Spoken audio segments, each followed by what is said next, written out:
इस वीडियो में हम साधन चतुष्टय के बारे में जानेंगे।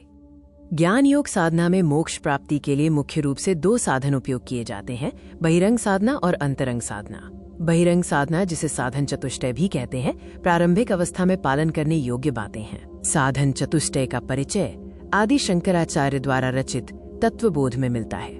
ये बहिरंग साधना का एक महत्वपूर्ण भाग है। साधन चतुष्टय 4 साधन है: नित्यानित्य वस्तु विवेक, इह मूत्रार्थ फल भोग विराग, समाधि षटक संपत्ति और मुमुक्षुत्व। ये 4 साधन ज्ञान प्राप्ति के लिए आवश्यक हैं। नित्यानित्य वस्तु विवेक ये ज्ञान है कि केवल ब्रह्म ही नित्य सत्य है और उससे भिन्न सब कुछ अनित्य नाशवान है। विराग का अर्थ है इस लोक और स्वर्ग लोक के भोग के प्रति इच्छा का अभाव। इसे वैराग्य भी कहते हैं। समाधि साधन संपत्ति को षट संपत्ति कहते हैं। इसमें शम, दम, उपरम, तितिक्षा, श्रद्धा और समाधान शामिल हैं। षट संपत्ति में पहला है शम, जिसका अर्थ है मन का निग्रह। मन को विषयों से विरक्त करने के लिए सत्शास्त्र का विचार और वैराग्य आवश्यक है। मन के निग्रह को शम कहते हैं। ये सत्संग, निष्काम भगवद आराधना और वैराग्य से प्राप्त होता है, जैसे बालक अस्थि छोड़कर लड्डू को पकड़ता है। दम का अर्थ है बाह्य इंद्रियों का निग्रह। यह चक्षु आदि इंद्रियों को शब्द आदि विषयों से रोकना है। इंद्रियों का विषयों में आसक्त न होना और स्वेच्छा से उन्हें विषयों की ओर न ले जाना ही दम है। इंद्रियों की आसक्ति दुख का कारण है। अलग अलग प्राणी केवल एक विषय में आसक्त होकर दुख पाते हैं। मनुष्य तो 5 विषयों में आसक्त रहता है, जो उसकी दुर्दशा का कारण है। श्री कृष्ण जी ने गीता में कहा है कि इंद्रियों के विषय दुखदायी और नश्वर हैं। कछुए की तरह इंद्रियों को विषयों से समेटना ही दम कहलाता है। उपरम का अर्थ है स्वधर्म का अनुष्ठान, जो मनुष्य शरीर में मोक्ष का उपाय करना है। मनुष्य शरीर मोक्ष प्राप्ति का द्वार है। एक नेत्रवान पुरुष अंधे को किले से बाहर निकलने का रास्ता बताता है। अंधे को दीवार पकड़े रहने को कहा जाता है, लेकिन खुजली के कारण वो चूक जाता है। मनुष्य शरीर रूपी द्वार से मोक्ष प्राप्त होता है। विषयों में आसक्त होकर इस अवसर को गंवाना नहीं चाहिए। मोक्ष के उपाय में लगे रहना ही उपरम है। तितिक्षा का अर्थ है शीत, उष्ण, सुख, दुख आदि द्वंद्वों के प्रति सहनशीलता। अनुकूल वस्तु पर हर्ष न करना और प्रतिकूल पर द्वेष न करना ही तितिक्षा है। शरीर को हठपूर्वक कष्ट देना तितिक्षा नहीं है। मोक्ष के अभिलाषी स्वाभाविक रूप से प्राप्त सुख दुख को धैर्यपूर्वक सहते हैं और गुरु चरणों का ध्यान करते हैं। उदाहरण में एक राजा किले के घोड़ों पर तोपें चला रहा है।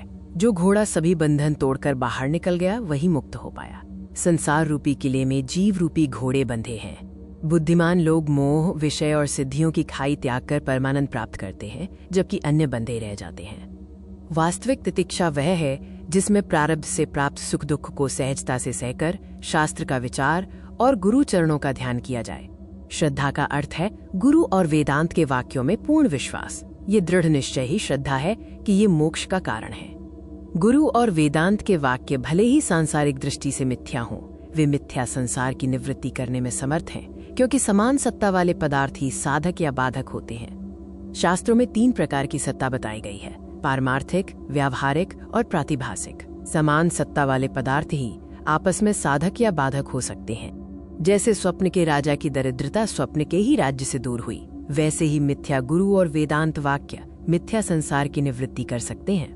गुरु और वेदांत वाक्यों में अडिग विश्वास ही श्रद्धा है। समाधान का अर्थ है चित्त की एकाग्रता। शम, दम, उपरम, तितिक्षा और श्रद्धा को मोक्ष का कारण जानकर उन्हें जीवन में धारण करना ही समाधान है। प्रश्न ये उठता है कि क्या महात्माओं के समीप रहने वाले पुरुष उनके उपदेशों को धारण किए बिना ही स्वतः महात्मा हो जाते हैं, जैसे मल्यागिरी के समीप के वृक्ष चंदन हो जाते हैं? बांस में अहंकार, कपट और पोलेपन के दोषों के कारण उसे चंदन की सुगंध नहीं मिलती। उसी प्रकार अहंकार, कपट और उपदेश को हृदय में धारण न करने से सत्संग का फल नहीं मिलता। मीठा रटने से मुंह मीठा नहीं होता, खाने से होता है। इसी प्रकार वेदांत वाक्यों के अनुसार चित्त को एकाग्र और स्थिर करना ही समाधान है। मुमुक्षुत्व का अर्थ है मोक्ष की तीव्र इच्छा। मोक्ष का स्वरूप है अज्ञान सहित संसार की निवृत्ति और परमानंद की प्राप्ति। संसार की निवृत्ति अभाव रूप और परमानंद की प्राप्ति भाव रूप एक ही मोक्ष में संभव है। जैसे रस्सी में सर्प का अभाव और रस्सी का ज्ञान एक ही स्थिति है। सामान्यतः लोग विषय सुख चाहते हैं, परम सुख नहीं। उन्हें मोक्ष की इच्छा इसलिए नहीं होती क्योंकि मोक्ष का अनुभव नहीं हुआ है और वे दुखों से बचने के लिए औषधि आदि का उपयोग करते हैं। मनुष्य दुखों की आत्यंतिक निवृत्ति और अविनाशी सुख चाहता है। यह केवल अज्ञान सहित संसार की निवृत्ति और परमानंद की प्राप्ति से ही संभव है। ये तीव्र इच्छा ही मुमुक्षुता है। योग के इस पथ पर हमारे साथ जुड़ने के लिए धन्यवाद।